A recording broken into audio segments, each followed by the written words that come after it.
Hey everyone, it's Jack from Cultaholic.com. Oh, very tired because it's been Clash of Champions last night. 3 big pieces of news, 3.5, maybe 4. We'll get all the way through them and yeah, let us know what you thought about the show in the comment section down below. And before I begin, do not forget to join us. I guess we should start off with the news that AJ Styles retained the WWE Championship against Jinder Mahal. Not too much of a surprise. I think we saw Jinder's momentum begin to slow since he lost the belt to Styles in the UK. He of course then lost to Triple H at that live event in India as well. Could this be the end of Jinder's time at the top of the card in the main event? Could it be the end of his push?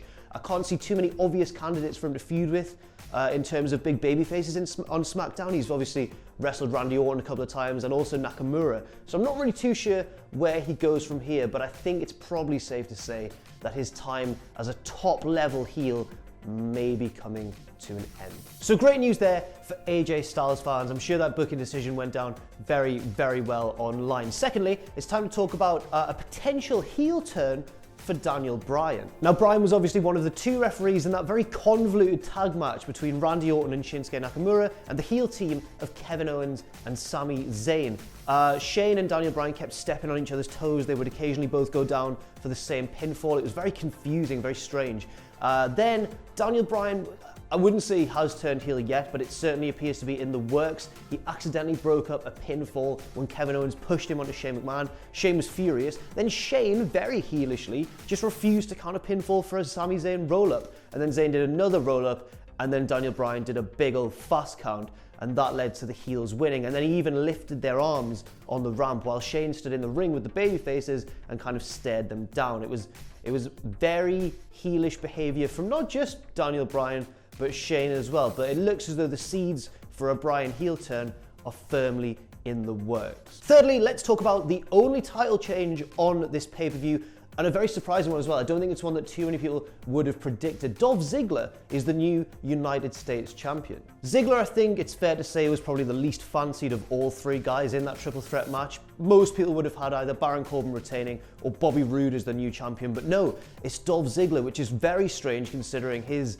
lack of momentum so far. Kind of similar to Jinder, but lower down the card.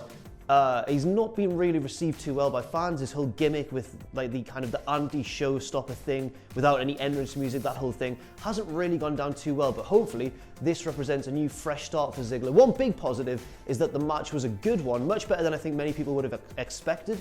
It was the first match on the main card, and it had a very unique ending. Baron Corbin went for the end of days on Bobby Roode, but as he was doing so, Ziggler ran up from behind and hit him with a zigzag and got the 1-2-3. So not a result that many people would have predicted, I imagine, but one that opens up some new possibilities for Dolph and generally the United States division going forward. And finally, I think it's probably worth mentioning Natalya's promo after her loss to Charlotte in that lumberjack match and what it meant. Natalya cut a very teary yet heel promo where she said, "Everyone's turned their backs on me, the fans, WWE, and all the women in the women's division, whom she reckons she's carried for years." Now, immediately after this promo, many people were suggesting online that Natalya could be set to retire. I'm not sure if it was that clear.